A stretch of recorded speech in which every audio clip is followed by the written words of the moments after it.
निकट सेवे पुंडलिकाची निकट सेवे कैसा धावे बराडी आपुले ते थोरपण नारायण विसरला उभा कटी ठेवणी कर उभा कटी ठेवणी कर न म्हणे पर बैसतसे आपुले ते थोरपण नारायण विसरला तुका म्हणे जगदिशा करणे आशा भक्तांची आपुले ते थोरपण नारायण विसरला विठ्ठल विठ्ठल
पुंडलिकाचे निकट सेवे कैसा धावे बराडी आपुले ते थोरपण नारायण विसरला प्रस्तुत प्राप्त प्रसंगी संप्राप्त सेवेसाठी निवडलेला अभंग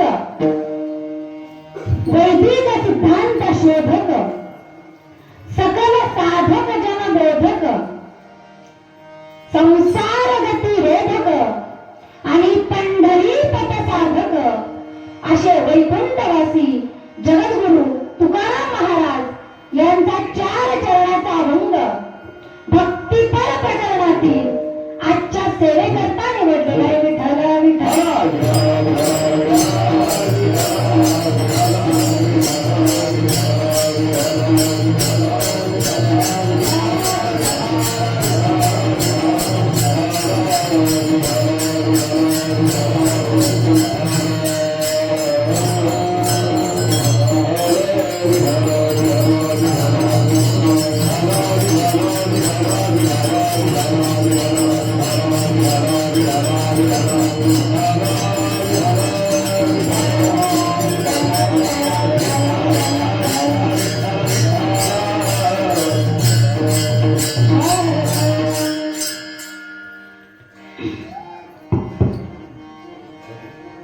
नमस्ते शारदे देवी सरस्वती मती प्रदे वसत्वं मम जुभाग्रे सर्व विद्या प्रदाभव.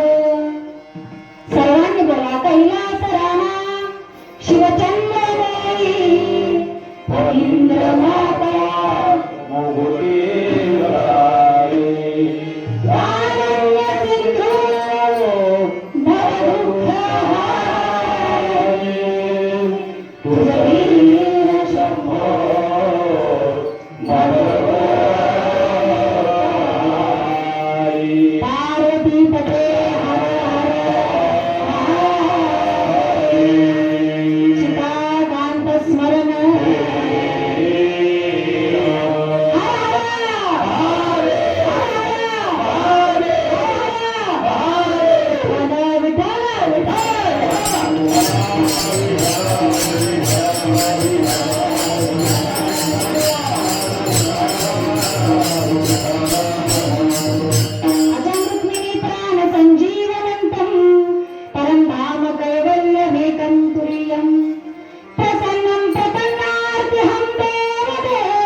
नामदेव महाराज कीर्तन करायचे.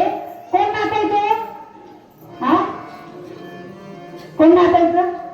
हा, नामदेव महाराजांनी कीर्तन करावं आणि पांडुरंगाने त्यांच्या कीर्तनात नाचावं. इतका महल साम्राज्य हे सगळं निर्माण करणारे कोण होते? माझे मायबाप संत मंडळी होते. आणि असे संत मंडळी कीर्तन करू लागले की साक्षात माझ्या पांडुरंगाचा पितांबर गळे. इथपर्यंत पांडुरंग काय करायचे? नामदेव कीर्तन करी पुढे देवनाचे पांडुरंग, नामदेव कीर्तन करी पुढे देवनाचे पांडुरंग.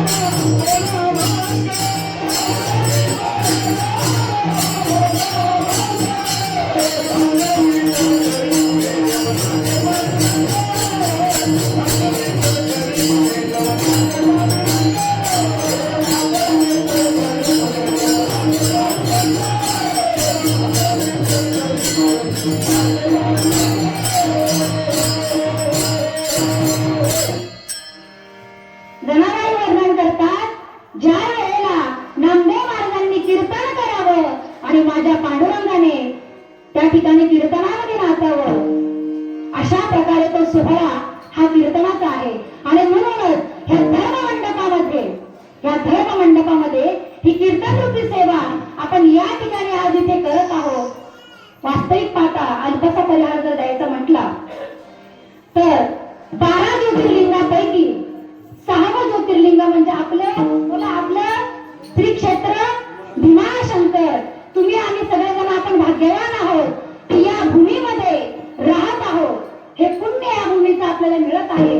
आणि अशा भूमीमध्ये आपल्या भोरगिरी गावाचा अखंड हरिनाम सप्ताह कितवं वर्ष आहे? 57वं वर्ष, बरोबर. 57वं वर्ष आपल्या भोरगिरी गावाचा सप्ताह. आणि या सप्ताहाचा आजचा दुसरा दिवस आणि आजच्या दिवसाची सेवा ही माझ्या वाटेला आली. ही सेवा करण्याचं परम भाग्य मला प्राप्त झालं. ते म्हणजे हरिभक्त परायण श्री ज्ञानेश्वर महाराज वनगरे यांच्या माध्यमातून, त्याचप्रमाणे समस्त ग्रामस्थ मंडळ कमिटी या सर्वांच्या माध्यमातून, तुम्हा सर्व गावकऱ्यांच्या माध्यमातून ही सेवा करण्याचं परम भाग्य मला या ठिकाणी प्राप्त झालं. याकरता तुम्हा सर्वांच्या मनापासून मी धन्यवाद, सगळ्यांच्या मनापासून आभार मानते. आणि त्याचप्रमाणे आपण आपल्या कीर्तनाला प्रारंभ करू. पेटीचा जो भाषा आहे ना, थोडा दादा हळू वाजव बोलताना, तो जास्त आवाज होतो, मग मला अजून जोरात बोलावं लागतं असं होतं. फक्त आपले जेव्हा आपण चालू करतो तेव्हा फुल भाता मार, बोलताना थोडं मीडियम मध्ये असं विठाला विठाला विठाला.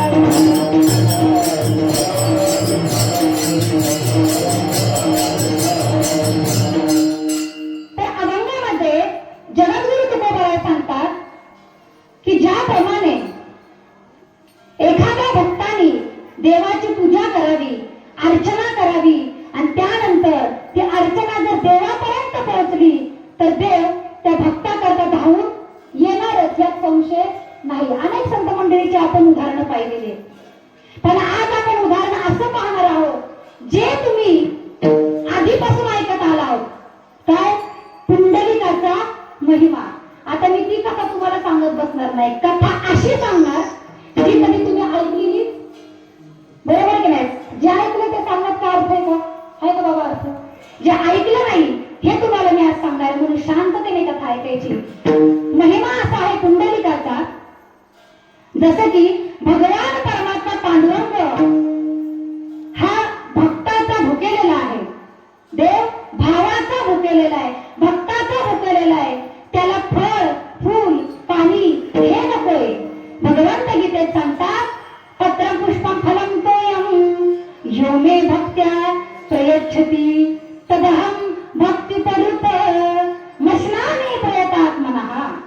अर्जुना, मला त्या भक्ताचं पान नको, पत्रं पुष्पं फलं तोयं.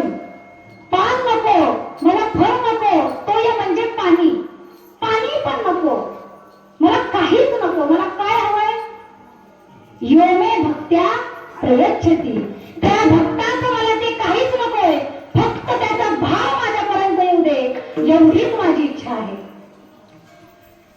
मग ज्या वेळेला भक्त पुंडलिक हे चंद्रभागेमध्ये राहत होते, कुठं? ज्या वेळेला चंद्रभागा नव्हती, ही कथा कधीची? तुम्ही म्हणाल चंद्रभागेत राहत होते म्हणून त्यांचा आश्रम चंद्रभागेत राहून का गेला नाही? तसं नाहीये. कथा तेव्हाचे ज्या वेळेला पांडुरंग माझा कधी विठोर करायला माहिती का? ज्या वेळेला चंद्रभागा सुद्धा नव्हती, त्या वेळेला त्या चंद्रभागेच्या त्या जागेमध्ये आज आपण पंढरपूरला गेल्यानंतर जे पुंडलिकाचं मंदिर पाहतो, त्या ठिकाणी पुंडलिकाचा आश्रम होता. महिला मंडळ मागे लक्ष द्या, काय होता? पुंडलिकाचा आश्रम होता. आणि त्या आश्रमामध्ये कोण राहत होतं? सात्यकी आणि जानुदेव. सात्यकी आणि जानुदेव नावाचं जोडपं राहत होतं. आणि असं जोडपं पुढे कालांतराने त्यांना एक पुत्र संतती झाली. ते पुत्र म्हणजे भक्त पुंडलिक. आणि असं झालं की जसं म्हणतात की लालयत पंचवर्षाने किंवा लालनात बहवो दोषा. आपलं शास्त्र सांगतं की लाड करण्यामध्ये गुन्हा आहे, दोष आहे. लालनात बहवो दोषा, ताडनात बहवो गुन्हा. ताडण करण्यामध्ये गुण आहे किंवा लालयत पंचवर्षाने, 5 वर्षापर्यंत मुलाचं लाड करावं, 10 वर्षांनी ताडयेत, 10 वर्षाच्या नंतर किंवा 10 वर्षापर्यंत तारण करावं, असं शास्त्र सांगतं. अशा प्रमाणे त्या आईवडिलांनी आपल्या मुलाचं इतकं लाड केलं, इतकं लाड केलं की तो मुलगा मोठा झाला तरी तो लाडाचाच राहिला. आणि त्यानंतर त्या मुलाचं लग्न झालं. मुलगा कोण? भक्त पुंडलिक. पुंडलिकाचं लग्न झालं. आणि आता एकदा लग्न झालं, लग्न झाल्यानंतर आता तो काय आई वडिलांचं ऐके ना, बरोबर की नाही? बाया आताच मान डोलवायला लागल्या, कारण त्यांना माहिती आहे, त्यांना माहिती आहे आपले लोक आपलं ऐकत, तो कुणाचं ऐकतो? बघा तोंडाने सांगितलं, कुणाचं? बायकोच ऐकतो. ते कुणाचं ऐकतो? बायकोच ऐकतो. म्हणूनच त्याने आधीच मान डोलवल्या, विठाला विठाला विठाला. आणि अशा प्रकारे आता हा बायकोच ऐकायला लागला. आता काय आई वडिलांचं ऐके ना. आणि मग काय? जय देव जय देव, जय माझी बायको, जे जे तू सांगल ते मी तुझं ऐको, जय देव जय देव. आरती व्हायला लागली ना.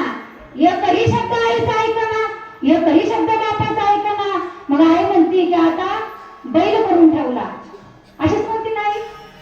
बायकोचा बैल झाला, आहे की नाही? बायकोचा बैल झाला. आता आमचं काय ऐकत नाही. जशी बायको बोलल तसाच तो वागतो. असेच नवरा बायको दोघं रस्त्याने चालले. समोर होता आंब्याचं झाड. आता बायकोला आंबा खाऊ वाटलं. मग बायको काय म्हणते? झाडावर तेवढे आंबे तोडून आणा. तेव्हा तो म्हणतो, अगं मला झाडावर चढायला येत नाही, झाडावर चढायला नाही. मग बायको त्याला म्हणते, झाडावर चढायत नाही काय? म्हणजे तुमच्यापेक्षा माकडे बरी. काय म्हणली बायको? तुमच्यापेक्षा माकडे बरी, ती तरी झाडावर चढतात. म्हटलं असं बायकोने माझा अपमान केला. म्हणजे बायकोने माझा अपमान केला, आता मी काय गप्प बसणार? गडी झाडावर जे चढायचा, जे खाली उतरायचा. काय करायचा? झाडावर चढायचा आणि खाली उतरायचा. गुडघे फुटू दे, हात फुटू दे, कोपरं फुटू दे, डोकं फुटू दे, त्याने माघार घेतली. कारण बायकोचं ऐकायचं होतं. काय करायचं होतं? बायकोचं ऐकायचं होतं. ते जर आईने सांगितलं असतं तर केलं असतं? नसतं केलं. पण बायकोने सांगितलं, जे चढायचं झाडावर, जे खाली पडायचा. पण त्याने झाडावर चढायचं शिकलाच. गडी झाडावर चढायचं शिकलाच. आणि 8 दिवसाने बायकोकडे गेला. म्हटलं बघ मिशीवर काय मारला, मिशीला पेळा मारला. म्हटलं बघ, म्हणले आता हा पट्टा तुला आत्ताच्या आत्ता झाडावर चढून दाखविल ना, आत्ता आंबे आणून दाखविल म्हटले. म्हटलं असं? मग आता तुमच्या त्याने माकडात काय फरक म्हणली? काय म्हणली? आता तुमच्या त्याने माकडात काय फरक? म्हणजे अपमान कितीही जरी चांगलं वागलं, मनासारखं जरी केलं तरी वाईटच, आणि मनासारखं नाही जरी केलं तरी वाईटच. ही कथा एका बायकोची आहे. कितीही जरी आईने सांगितलं तरी तो मुलगा ऐकणार, पण बायकोने सांगितलं तरी लगेच ऐकणार. विठाला विठाला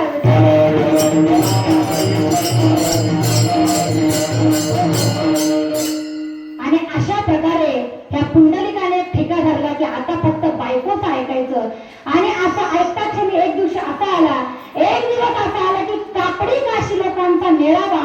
त्या ठिकाणी पंढरपुरामध्ये आला. कापडी काशी म्हणजे काय हो? कापडी म्हणजे हा काकडा करणारे बोला, कापडी म्हणजे काय?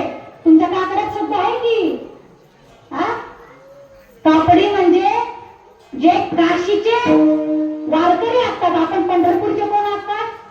वारकरी. आपण पंढरपूरला गेलेला काय म्हणतो? वारकरी पंढरपूरला चालले. पण जे काशीचे वारकरी असतात ना त्यांना काय म्हणतात? कापडी म्हणतात. लक्षात ठेवा, त्यांना कापडी काशी लोकांचा मेळावा पंढरपुरामध्ये त्यांच्या आश्रमामध्ये निवासस्थानाकरता आला. आणि आल्यानंतर मुक्काम झाला. आणि तो मोहोळ पाहून त्यांच्या आईवडिलांना असं वाटलं, सात्विकी आणि जानूदेव यांना असं वाटलं की आता आपण पंढरपूरला जायला हवं. त्यानंतर तिथून पुढे आपण काशीला जायला हवं. आता यांच्यासोबत आपण काशीला जायचं म्हणून त्यांनी आपल्या मुलांना परवानगी मागितली. मुलाला सांगितलं की बाबा आता आम्हाला काशीला जायचं आहे. मग आता तू येतोस का? तुझ्या बायकोला घेऊन चल, चौघही म्हणून आपण जाऊ काशीला. आता बायको म्हणली की मी येणार नाही. आता बायकोची इच्छा नाही म्हणली होती, कशाला जाईल? बरं बाबा म्हटले. आई वडील दोघही जणांनी आपलं गाठोडं बांधलं, डोक्यावर घेतलं आणि निघाले काशीला. त्यानंतर 8 दिवसांनी पुन्हा कापडी काशी लोकांचा मेळावा पंढरपुरात आला. त्यांच्याच घरी आला. आणि मग मात्र आता बायकोला इच्छा झाली. कुणाला? आता बायकोला इच्छा झाली. बायकोला इच्छा झाली की आता आपल्याला जायचं काशीला.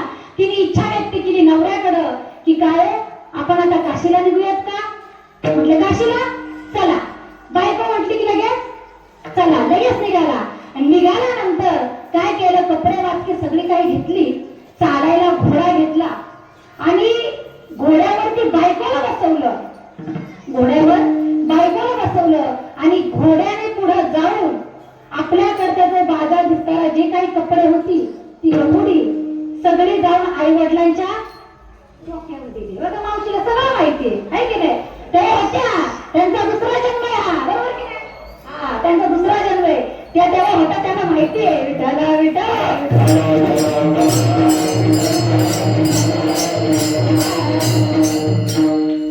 आता डोक्यावर दिली. आणि पुढे चालता चालता गंमत अशी झाली की पुंडलिक महाराजांचं पायतान तुटलं. काय झालं? पायतान. तुमच्या भाषेत चप्पल, आपल्या भाषेत चप्पल, तेव्हाच्या भाषेत पायतान. पायतान तुटलं. आणि पायतान तुटल्यामुळे आता करायचं काय? एकामेकाला विचारल्यानंतर एकाने सांगितलं की म्हटले इथं जवळपास संत रोहिदास नावाचे संत आहेत आणि त्यांच्याकडे तुम्ही चप्पल शिवायला जा. असं सांगितल्यानंतर काशी पासून थोडंच माग अंतरावरती संत रोहिदास महाराजांचं घर होतं. आणि त्या घरामध्ये ज्या वेळेला पुंडलिक महाराज गेले, म्हटले माझं चप्पल तुटले. त्यावेळेस पुंडलिक महाराजाचं चप्पल संत रोहिदासांनी आपल्या हातात घेतलं आणि हातात घेऊन पाहिलं नेमकं कुठं तुटलंय आणि ते शिवण्याकरता सुरुवात केली. शिवत असताना त्यांची प्रक्रिया अशी होती शिवण्याची की त्यांच्या डोक्याला शेंडी होती. काय होती? त्यांच्या डोक्याला शेंडी होती. आणि त्या शेंडीला दोरी बांधलेली, डोक्याला दोरी बांधलेली. आणि ती दोरी आतमध्ये एका पाळण्याला बांधली होती. ती दोरी पाळण्याला बांधली. आणि त्या पाळण्यामध्ये त्यांच्या आई वडील झोपलेले. कोण? आई वडील झोपले होते. आणि चप्पल शिवता शिवता अशी शिवत नव्हते, मान पुढे मागं करून, बर का, मान पुढे मागं करून असे ते शिवत होते. कारण की डोकं हलवलं, हाताने काम होतंय, डोकं हलवलं की पाळणा हलतो, आई वडिलांना धोका. हा, ही रामदास महाराजांची प्रक्रिया तिथे चालू होती. आणि ती पाहिली कोणी?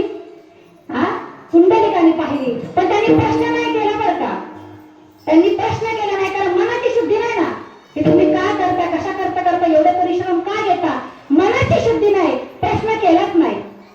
पुढे प्रकरण असं घडलं, पायतान शिवून झालं, पायतान खाली टाकलं. आणि मग मात्र रोहिदासांनी सांगितलं की महाराज तुमचा आता पायतान शिवून झालेला आहे. त्यावेळेस पुंडलिकाने सांगितलं की महाराज सांगा बरं ह्याचे किती पैसे झाले? त्यावेळेला रोहिदासांनी सांगितलं की पहिले मला तुम्ही हे सांगा की तुम्ही नेमकं चाललेत कुठे? तेव्हा त्यांनी उत्तर दिलं की मी चालले काशीला. कुठं चाललो? काशीला. मग आता काशीला चाललो म्हटल्यानंतर रोहिदास महाराज म्हटले महाराज जे लोक काशीला जातात ना त्यांच्याकडून मी पैसे घेत नाही. जसं की आपल्या पांडुरंगाच्या वारीला जे काही वारकरी जातात, अनेक लोकांची सेवा करणारे अनेक डॉक्टर असतात. बरोबर आहे का? कोण कोण जातं वारीला? जाताय का नाही? आजीबाई एकट्या जातात वाटतं, बाकीचे जात नाही का? हा, जाताय ना? पंढरपूरच्या वारीला बघा कसा आनंद आहे. हा, असा आनंद आहे पंढरपूरच्या वारीमध्ये की जाताना तुमचे कितीही पाय दुखू द्या, कितीही त्रास होऊ द्या, पण सेवा करण्याकरता तिथं डॉक्टर उपलब्ध असतात. पण असे काही लोक असतात की ते वारकऱ्यांची खिशे तपासतात. काही लोक असे असतात की जे वारकऱ्यांची खिशे तपासतात, पण काही लोक असे असतात की वारकऱ्यांच्या सेवेत असतात. आणि ऐसे कोठे सांगा पांडुरंगा सारिखे तुकोबाई वर्णन करतात. आणि ऐसे कोठे सांगा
पैसे घेतले नाही कारण ते काशीला चालले.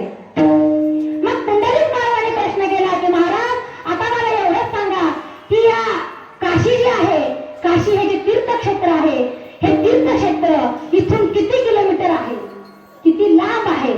असा प्रश्न केल्यानंतर त्यावेळेला रोहिदासांनी सांगितलं की महाराज इथून काशी एकतर 2 कोस असेल, नाहीतर 1.5 कोस असेल, नाहीतर 2.25 कोस असेल. असं उत्तर दिलं. अंदाजपंचे उत्तर दिल्यानंतर त्यावेळेला पुंडलिक महाराजांना प्रश्न पडला. म्हटले भल्या माणसा, तू काशीच्या जवळ राहतो पण तुला काशी इथून किती लांब आहे हे माहित नाही. म्हटलं तुम्ही कधी काशीला गेले नाहीत का? तर म्हटले नाही महाराज, आयुष्य संपत आलं पण मी काशीला गेलो, काशीच्या जवळ राहून काशीला गेलो नाही. हे जेव्हा पुंडलिक महाराजांनी ऐकलं डोक्याला हात लावला.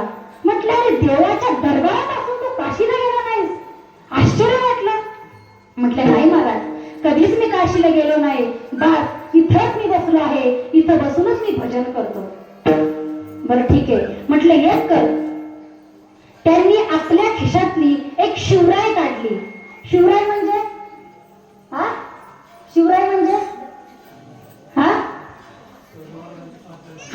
नाणं. शिवराय म्हणजे एक नाणं. मग ते शिवाजी महाराजांच्या काळातला असो किंवा कधीच असो, जुन्या काळामध्ये शिवराई म्हणजे एक नाणं.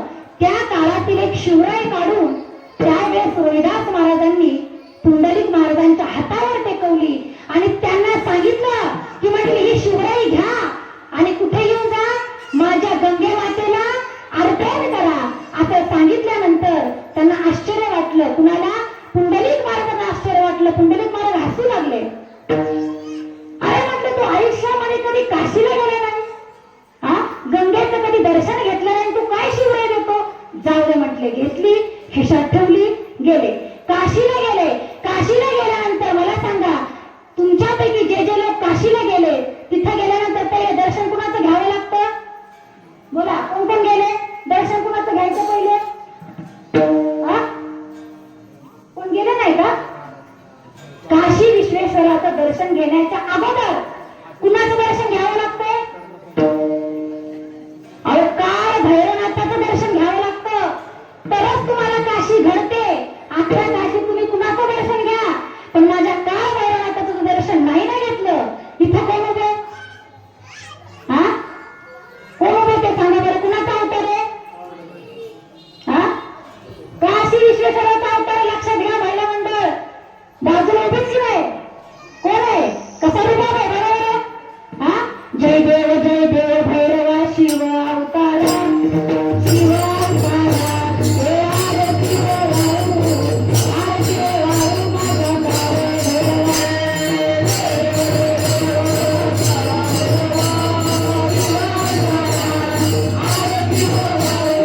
आणि त्यानंतर गंगेमध्ये स्नान करता आले.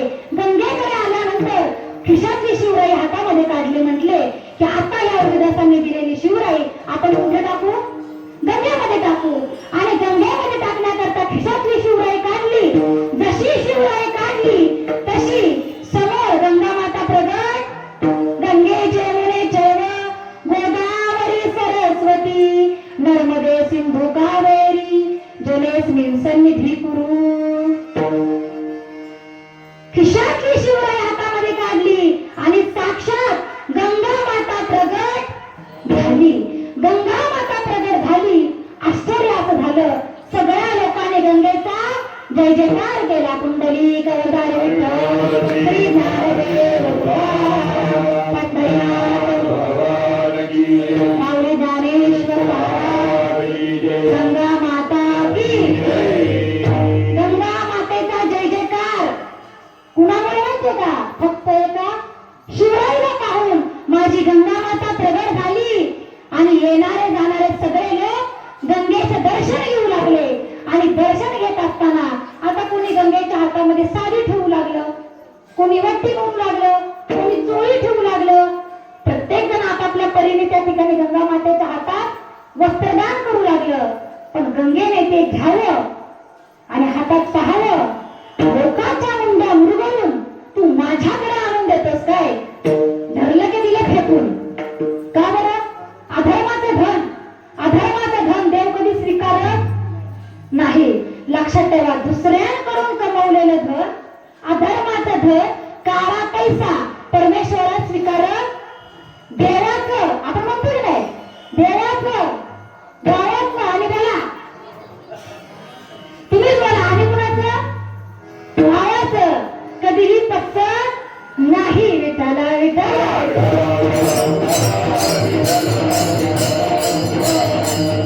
आणि अशा प्रकारे ते माझ्या गंगे मातेला मान्य नव्हतं. धरलं की फेकून दिलं, कुणाचं स्वीकारलं नाही. आता भीती वाटली. इकडं पुंडलिक महाराजांना म्हटलं आता माझी शिवराई घेतात का नाही काय माहिती. दिली बाबा रोहिदास बाबांनी, घेतली शिवराई आणि गेले पुंडलिक बाबा आपले घाबरत घाबरत घाबरत आणि आपल्या गंगा मातेच्या हातावर नेऊन ती शिवराई टेकवली. आणि जशी ती शिवराई टेकवली तशी गंगे मातेने दोन्ही हात जोडले. लक्षात घ्या, गंगे मातेने दोन्ही हात जोडले. आणि हात जोडल्यानंतर मुखावरती प्रसन्नता इतकी त्या गंगे मातेच्या दिसली की गंगा मातेने आपल्या हातातील काकण, आपण बांगडी म्हणतो की नाही, हातातील काकण हे काढलं आणि पुंडलिक महाराजांच्या हातावर टेकवलं. काय अधिकार आहे माझ्या संत मंडळींचा पाहावलं. ते काकण टेकवलं आणि एक संदेश दिला की माझ्या रोहिदासांना हे काकण तेवढं नेऊन द्या. विचार करा, साक्षात गंगा मातेने दिलेला काकण साधारण असेल काय? सुवर्ण काकण, रत्न जडित काकण, इतका तिचा प्रकाश की संपूर्ण काशीत तिचा प्रकाश मावेना. रात्र झाली. पुंडलिक महाराज त्या ठिकाणी गंगेच्या काठी झोपले. झोपल्यानंतर इतका प्रकाश पडला, संपूर्ण काशी पूर्णपणे प्रकाशमय झाली. सगळे लोक पाहू लागले, काय चमत्कार आहे म्हटले. हा काय चमत्कार आहे. त्या काकांचा प्रकाश अख्ख्या काशीमध्ये पसरला आणि कीर्ती सगळीकडे पसरून गेली. सकाळ झाली. रात्रभर विचार केला पुंडलिक महाराजांनी, रात्रभर विचार केला. म्हणले देवा, अरे काय रे देवा, जो कधी तुझ्या काशीला आला नाही आणि त्याच्याकरता गंगा माता प्रगट होतो. देवा, तुझ्या दारात न्यायच नाही. काय म्हटलं? देवा, तुझ्या दारात न्यायच नाही. सरकार कुणाचं पण असो, आपण म्हणतो ना सरकार न्याय देत नाही, पण लक्षात घ्या महिला मंडळ, सरकार कुणाचं पण असो, आपल्याला घेणं, आपल्याला लाडक्या बहिणीचे पैसे मिळाले, संपला विषय. बरोबर की नाही? आपल्याला काही घेणं नाही. ते सरकार याचा असो नाही तर त्याचा असो, आपल्याला काही घेणं पडत नाही. कुणी जिंकू दे नाही तर कुणी हारू दे. बरोबर की नाही? दर महिन्याला 150 रुपये 1,500 रुपये आले, विषय संपला. भेटताय की नाही तुम्हाला? नाही भेटत? कबन झाले. अहो बोला बोला बोला बोला, तुम्ही बोलल्याशिवाय मला कसं कळणार आहे? काळजी करू नका, मी नाही तुमच्याकडे मागणार. काळजी करू नका, तुमच्याकडे मागणार नाही. पण भेटतात ना तुम्हाला?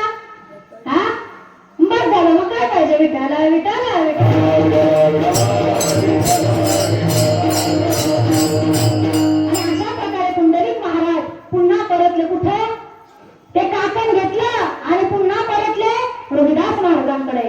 रोहिदास महाराजांकडे परतले, परंतु विषय असा झाला की त्या काकणची चर्चा सगळ्या गावभर पसरली आणि सगळ्या गावातून लोक ते काकण बघण्याकरता रोहिदासाकडे आले.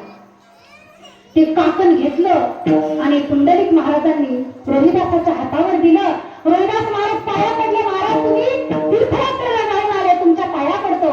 दर्शन घेतलं, काकण जे घेतलं आणि काकण पाहून सगळ्या गावातली लोक त्या ठिकाणी बघण्याकरता, काकण बघण्याकरता साऱ्या गावातली लोक त्या ठिकाणी आली आणि ते काकण पाहिलं आणि पाहता पाहता लोक गेलीच नाही, तिथंच मुक्कामाला थांबली. जुन्या काळामध्ये लोक होती हो. आता तर एक पाव नाही उद्या ना, घरातली सून कशी थयाथयात नाचती आणि तिच्या सासरकडचं येऊ द्या मग तर काही खरंच नाही. भांडी धरली का आपटली, बरोबर की नाही. आणि माहेर करता आल्यावर किती सांगू मी सांगू कुणाला, आज आनंदी आनंद बरोबर की नाही. होय सुना, हाय की नाही सुन मंडळी. तुमच्या माहेर करता आल्यावरती कसा आनंद होतो आणि सासरकडच्या आल्यावर मग तुम्ही भांडी आपटता. तसं नाही ना करत, नाही ना. विठाला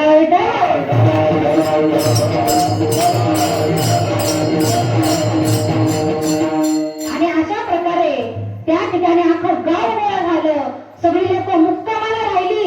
आता एवढ्या लोकांचं खाणं पिणं कसं करायचं कसं. त्यामुळे मग काय केलं त्यांनी, आता पैसे तर जवळ नाही, किराणा कुठून आणायचा, खायला कुठून घालायचं यांना. ते काकण रोहिदासांनी घेतलं, गावातल्या सोनाराकडे गेले आणि सोनाराकडे जाऊन ते काकण मोडलं. सोनाराने सांगितलं की अरे बाबा, ते लाख मोलाचं काकण, ह्या काकणाचा प्रकाश अख्ख्या गावात पडलाय, ह्याची काय तुला आता रक्कम देऊ मी आणि तू हे मोडतोय. त्यावेळेस रोहिदासांनी उत्तर दिलं की याचं कारण असं आहे, म्हणजे महाराज, संत मंडळीच्या पुढे अतिथी देवच्या, जे अतिथी देव आहे त्यांच्या पुढे ह्या काकणाला काही किंमत, सोने रुपयामा मृत्तिके समान. तुकोबाई म्हणतात की नाही, सोने रुपयामा मृत्तिके समान. सोनं आम्हाला माती मोल आहे, ही संतांची ओळख आहे, लक्षात घ्या. रोहिदासांनी सांगितलं की हे मला एक मातीप्रमाणे आहे, हे मोडा, ह्याची काय किंमत येईल ती द्या, माझ्या वारकऱ्यांना मला जेवू घालायचंय. आणि त्यामुळे त्याची किंमत घेतली. घरी आले, स्वयंपाक केला, वारकऱ्यांना खाऊ घातलं, पोट भरलं, तृप्त झाले. पण विषय तिथपर्यंत थांबला. विषय असा झाला, आता तो सोनं घेऊन तो गप बसल, तो सोनारच कसा सांगा बरं. तुकोबाई काय म्हणतात, सकळ जाती माझी ठक्क हा सोनार.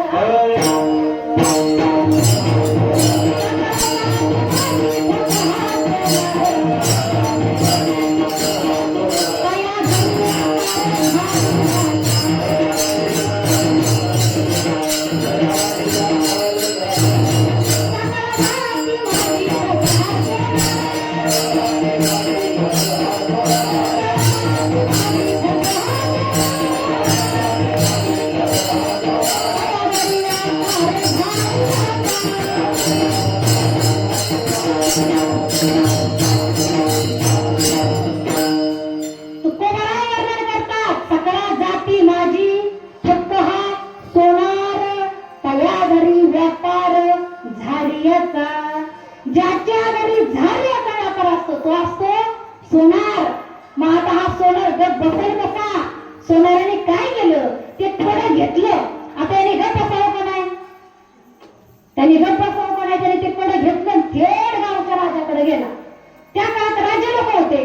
थेट गावच्या राजाकडे गेला आणि राजाला म्हणू लागला की राजे, हे कडे तुम्हाला घ्या आणि काय करा, हे कडे तुमच्या राणीच्या हातामध्ये घाला. तुमच्या राणीला हे शोभून दिसल. पण एक करा, त्या रोहिदासाकडं अजून एक म्हणले कडं असेल, तेवढं मात्र तुम्ही घेऊन या.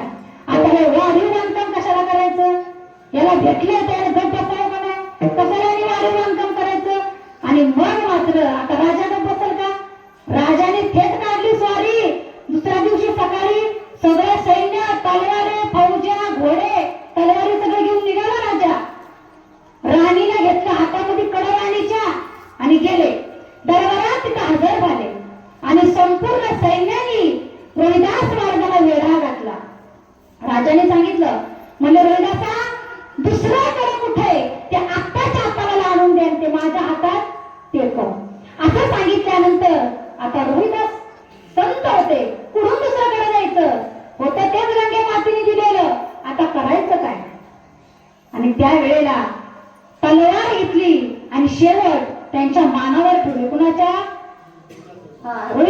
तुझ्या मानावर ठेवले. म्हटले देतोस की नाही, आता तुझा छेड म्हटले करणार, आता तुला सुट्टी नाही. काय करायचं, पांडुरंगाचा धावा केला आणि गंगा मातेचा धावा केला आणि जे चर्म बुडवण्याचं भांड म्हणजे काय हो?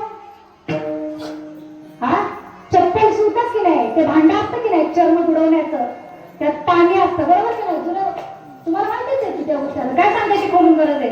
आताच्या नवीन लोकांना माहित नसलं तर तुम्हाला माहिती आहे चर्म बुडवण्याचं भांड. ते भांड जे आहे त्याच्यात एवढं पाणी बरं का महिला मंडळ, एवढंच पाणी. आणि त्या चर्म बुडवणाऱ्या भांड्याला संत रोहिदासांनी हात जोडले. काय केलं? हात जोडले आणि मनापासून प्रार्थना केली की गंगे माते, ही काय माझ्या मागे उपाधी वाढवली ग? तुकोबरा वर्णन करतात की तुका म्हणे का उपाधी वाढविली कृपानिधी. पांडुरंगा, अरे काय माझ्या मागे उपाधी, तुझं नामस्मरण करता करता ही आमच्या मागे कशाला रे उपाधी? गंगे मातेला प्रार्थना केली. लक्षात घ्या, त्या वेळेला त्याच प्रसंगी गंगा माता प्रगट झाली. कोण झाली? त्यांची हाक ऐकून स्वतः गंगा माता प्रगट झाली. गंगे यमुने चैव गोदावरी सरस्वती नर्मदे सिंधू कावेरी जलेस्मिन् सन्निधी कुरु. गंगा माता प्रगट झाली आणि पाहतात तर काय, हातात जे राणीच्या कडे होतं ना, ते कडे सुद्धा गायब केलं. कुणी? माझ्या गंगे मातेने हातातलं कडे देखील गायब करून टाकलं. आणि हा सगळा प्रसंग पाहिला कुणी? पुंडलिकाने. तुम्ही पुंडलिकाला विसरले का? हा विसरले का? नाही ना? कथा कोणाची चालली? नीट ऐका, त्यामुळे नीट ऐका, मुळासकट ऐकलं तर तुमच्या लक्षात येईल. फक्त पुंडलिका आला आणि देव आईबापाला आपल्या तावडीत घेतलं आणि काशीला गेला, एवढंच फक्त डोक्यात असेल ते बाजूला काढा. हे कथा नीट ऐका, मुळासकट कथा आहे बरं का. त्यासाठी पंढरी मार्ग पाहावं लागतं, तेव्हा कळतं विठ्ठल विठ्ठल.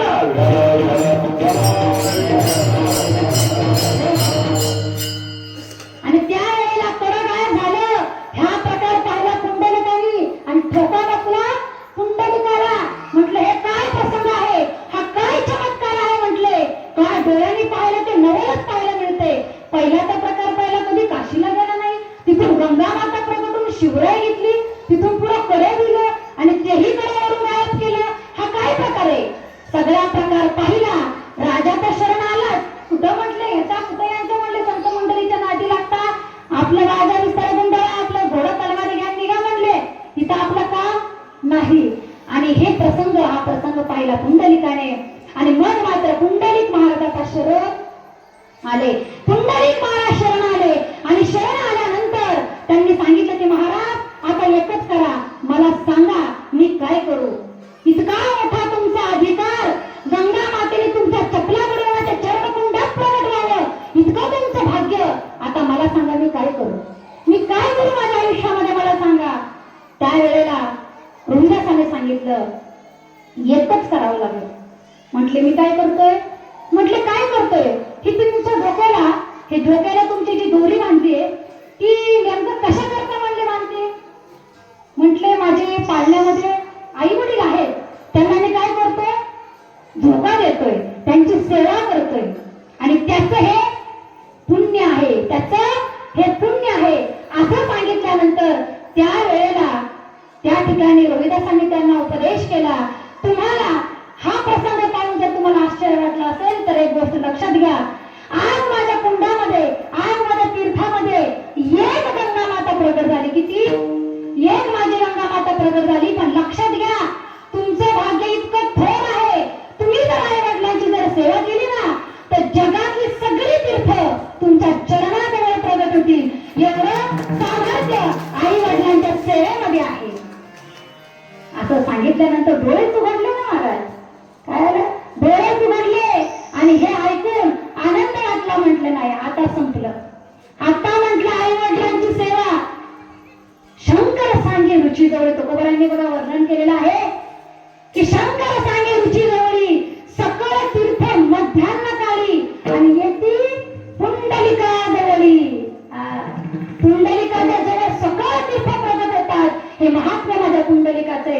आणि पाहता काय, आणि मग खांद्यावर कोण होती? मला खांद्यावर कुणाला घेतलेलं? बायकोला घेतलेलं.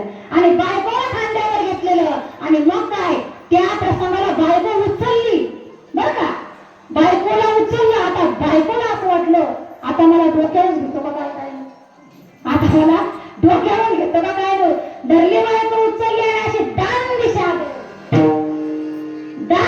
आदळून दिली. तिचा विषय संपला. आता फक्त ते आई वडील, बायको आदळली आणि मग मात्र कावड केली. आई वडिलांना आपल्या कावडीत घेतलं आणि तिथून वारी करत कुठं आले, पंढरपुरामध्ये आले. कुठं आले, पंढरपुरामध्ये आले.